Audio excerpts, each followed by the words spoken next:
Hello and welcome to part 2 of this walkthrough or playthrough of the text adventure game Suds for the BBC microcomputer, the 8-bit microcomputer from the 80s.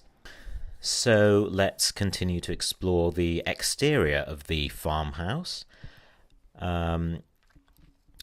We've just arrived, we've just exited the house, so we need to continue to look around. I mean, we're still aiming to leave Emerald Farm, the whole Emerald Farm area, but to do so we have to explore. That's the whole ethos behind text adventure games, I suppose, to explore the territory, to see where you are, what's available, what locations, buildings, objects are available, and that exploration might give you a clue to how to solve the game. Initially you know nothing virtually about the game and the environment it's set in. But as you explore the territory, you find out more and more about the place, about the landscape, and eventually learn enough to complete the game. So, in fact, initially you could say it's not even clear what you're supposed to do or what the point of the game is. I mean, you're told you have to make your way down to London from Emerald Farm, which is supposed to be in Yorkshire, because the TV soap opera Emmerdale Farm is set in Yorkshire. But that's it, that's all you're told. So you discover what the game's about as you play it, which I think is an interesting point. And not all computer games work like that. Some of them you know pretty much from the beginning what you have to do. You may discover new locations in the game, if it's a first-person shooter or something like that, for example, but you pretty much know what's going on. I think text adventures afford the programmer with the opportunity to create more surprises. Interesting point, I think. Anyway, let us continue to look around. Where shall we go? Well, we know there are exits south, east and west. This particular location we're in at the moment isn't very interesting. There's nothing there. But can we examine the house? No, we can't. So let's move on.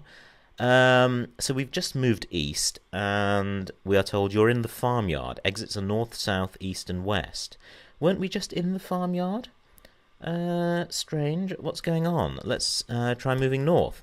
You're in the farmyard. Exits north, south, east, and west. Let's go north again. You're in the farmyard. Exits north, south, east, and west. North again. You're in the You get the idea. What's happening here? What's happening is that no matter how many times we move north from this location, we are given the same location description.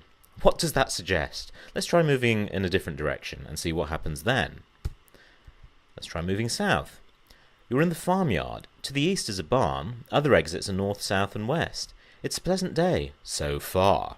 Ominous. Ooh. So that's a slightly different description. So we are nevertheless told we can move south. We're told that there's a barn to the east, but for now let's try moving south. You're in the farmyard. To the east is a barn. Other exits are north, south, and west. Move south again. And we're still in the farmyard to the west of the barn. So even though we're told there's an exit south, if we move south, we appear to be back in the same location. We appear not to have moved at all. So why is that? Let's move west from that location. You're in the farmyard. Exits north, south, east, and west. And try moving north from there. You're in the farmyard. Exits north, south, east, and west. Oh, we're in the farmyard again. I just tried to move north, and so basically we're in a maze. We're in a set of locations that are very confusing because they seem very similar, if not the same, as each other. The descriptions, they're all described in the same way. They may have varying exits, but some of those exits seem to take you back to the same location. Some of them take you to a different location. And it's very hard to know what's going on, exactly. It's a maze. It's a maze. This is a feature of many text adventure games, particularly the old ones from the 70s and 80s, I would say. The ones that originally came out for microcomputers, and going back further, I suppose, you have the very first text adventure game, Advent Adventure Colossal Cave, as it was known variously, and that was notorious for its two mazes in particular. One of which was very clever and cunning, and the other of which was the original maze of all mazes in text adventures. And they are designed to be very confusing because every location in the maze, every room in the maze is almost exactly the same in description. How are you supposed to know where you are? Well, the way to map a maze in a text adventure, ideally, I mean, if it's possible, and if the maze is fair, if the program has been fair and created a maze that is actually mappable in a reasonable amount of time, the way to do it is to drop objects, or to drop an object in each location in the maze, to distinguish it from every other location in the maze, so that you know where you are because of the object that's in that location. And then you can move from room to room, location to location, and the description will actually now be different each time you move. And so it's just like moving from room to room ordinarily in a text adventure game. Each location description will be different. Now that works if you've got enough objects, as many or more objects than there are locations in the maze. What if you don't have that many objects? Well, you have to be even more cunning, and there are all sorts of workarounds and ways that you can logically map out the maze. But it can be quite tedious. It can be quite painstaking and tedious,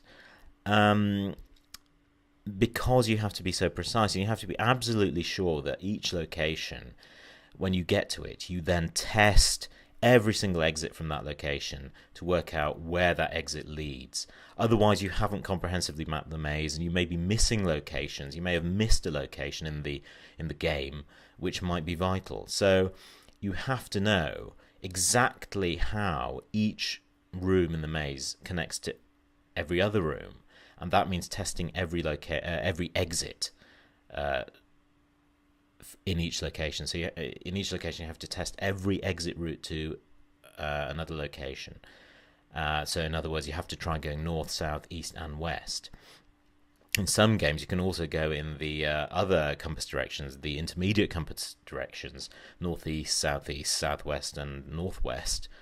And you know, it becomes very, very, it can become a bit tedious, and mazes are much reviled in amongst people who play text adventures for this reason, because it can be so tedious, and it's potentially not that interesting a challenge,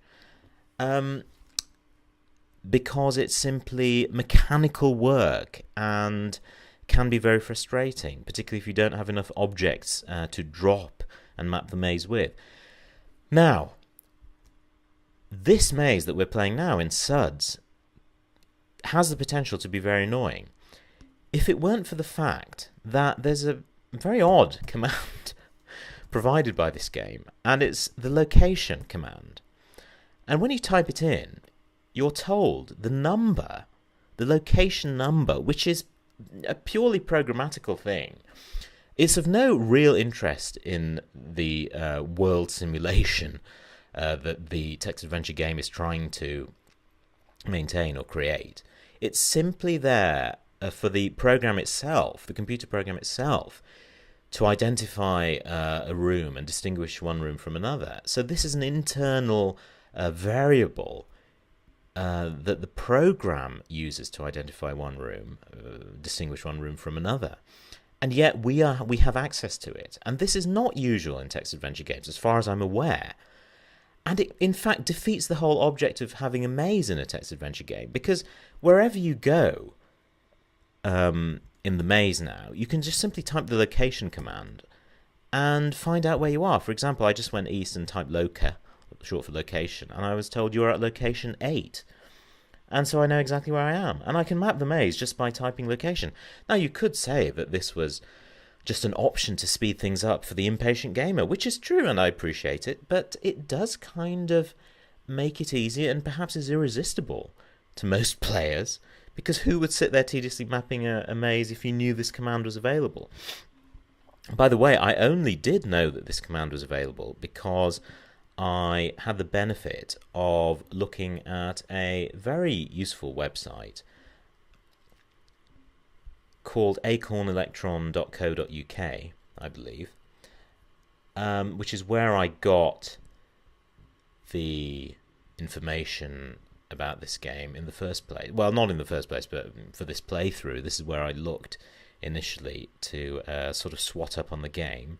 This site is written by David Edwards, who is in fact a different David Edwards from the David Edwards who wrote Suds, confusingly. But he's written, the website author has written a good intro to the game and provided a list of interesting commands. And there you can see some information about the location command.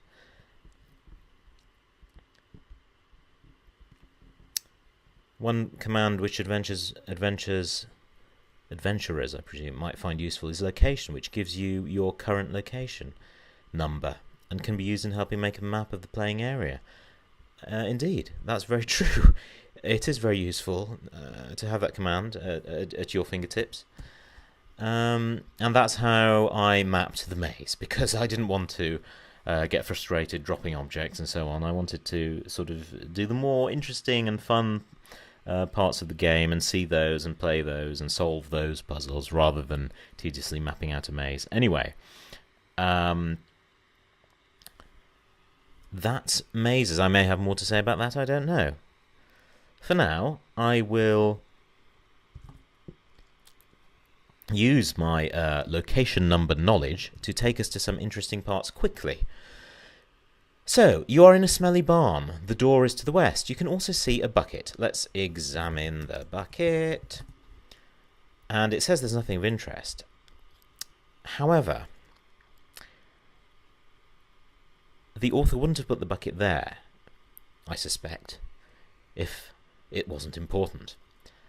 And in fact, you can do various things to the bucket. You can get it. That's not very useful immediately. You can pull it, you can push it, you can do various things to it. Oh, actually, you can't push it. But what you can also do is that you can kick it, as in kick the bucket. The expression kick the bucket, which means, of course, to die, can be used here literally. So if you say kick bucket, the bucket clatters across the barn and unearths a plastic clothes peg. And so I get the peg, I get the bucket, and really that now clues you in on the fact that you need to be looking for puns. It's a kind of visual or text adventure pun. And this now lets you know that you need to be thinking of puns in order to solve puzzles in the game. So puns are puzzles, or puzzles are puns, or can be solved by puns. And you need to think of phrases, colloquial sort of expressions and sayings that might help you solve puzzles in the game. Because, of course, there is really no need to kick the bucket other than to make use of the pun. So we've done that, and that's another puzzle solved. Very odd, isn't it? I mean, I mean, you know, we're building up a collection of very odd characteristics in this game,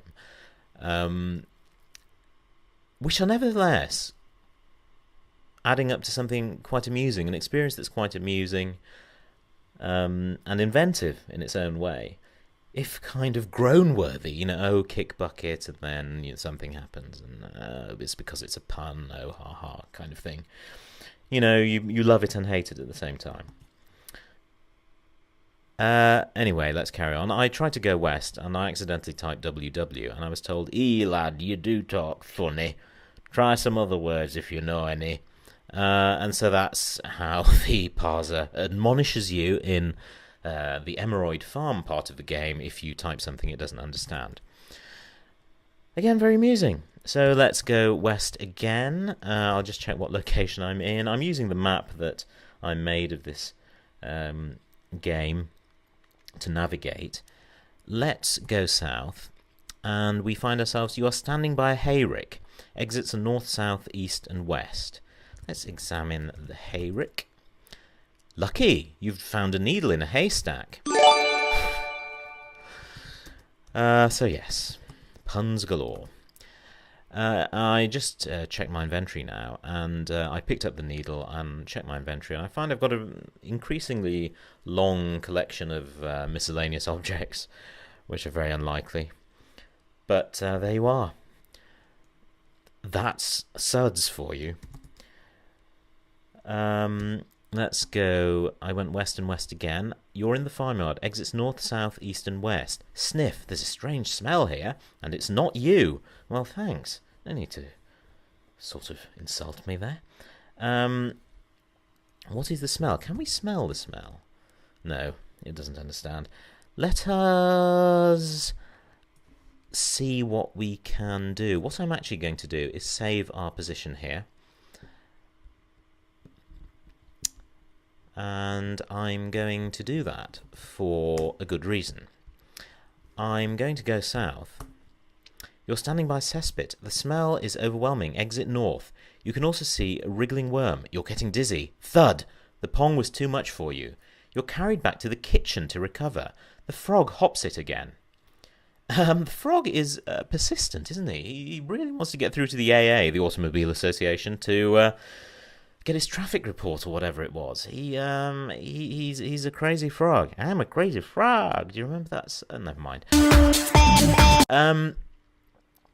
So the game has booted me back to the kitchen because the smell was too much for me.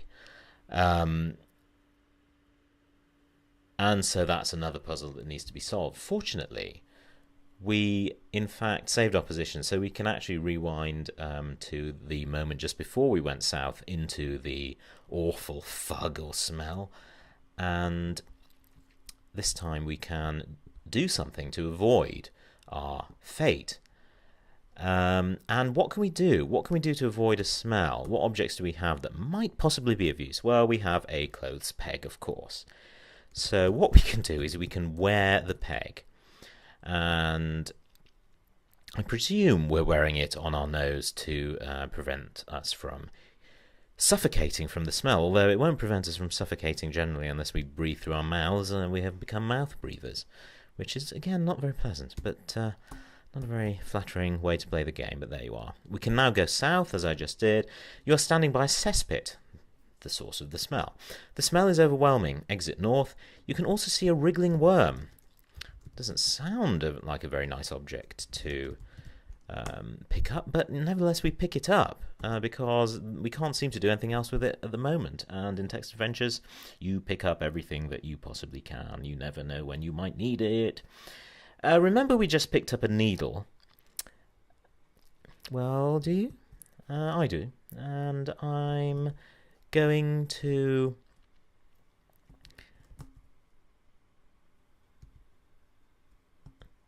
try to make use of that needle by going back into the house, because there was an object that we hadn't adequately dealt with in the house. There was one remaining object I got very confused by. It was the... Sorry, I'm making a complete mess of this, aren't I? I've returned to the house. I've gone to the lounge. I've pushed the knob on the mantelpiece. There's a creak and a groan. The mantelpiece has been slid back to reveal a secret room. I've entered the secret room, and there's a Chippendale cabinet in the corner. Remember that? Remember that? We can't open it because it's locked. We can't unlock it because the key we picked up is for the front door. And what we can do, however, is pick the lock, because we now have a needle, which we found in the haystack. Ho ho. So we pick the lock, and the cabinet door swings open to reveal a pile of money. It's a rich man's world. Nice, lovely. It's a rich man's. Pick that up. And we have some cash. So you can see that this is all building up towards our exit. We have a rail ticket, we have cash, we have a... no, we don't have a rail card, but it's a student rail ticket, isn't it? We discovered that earlier. And it's, suggesting that we need to find a train at some point to exit or to move on in the adventure. let us move on in the adventure. And go to the hallway, go south, go west in the farmyard, and west again. And we're on the east-west road outside the farm. You can also see a big black crow. And I'm just going to save state again, just to be sure that I don't do anything silly. And I am, let's have a look at the crow. It's a crow. East-west road, so we can only go east or west. We've just came from the east, so let's go west. No way, the giant crow gives a shriek and attacks you, driving you back. What on earth are we to do? How are we to distract this crow? And what do we have with us that might help us? Do we give the crow the worm, for example? Let's try that. It might fly off. But no, we can't do that. Can we feed crow? No, we can't do that. What can we do? Can we do anything else at all, I wonder? Can we somehow attack the crow? Maybe that will get it to go away. Oh, play it cool. If you did that, you'd have Mary Whitehouse on your back. In any case, it's not that sort of game, so you'll just have to go back. And this is the excessive violence that we're talking about. Mary Whitehouse, by the way, was a censorious woman who just objected to lots of things on British television. And she, I believe, created an organisation called the Viewers and Listeners Organisation. And it was generally a very disapproving bunch of people who criticised lots of TV and radio programmes for being lewd and crude and bringing about the downfall of civilization generally. And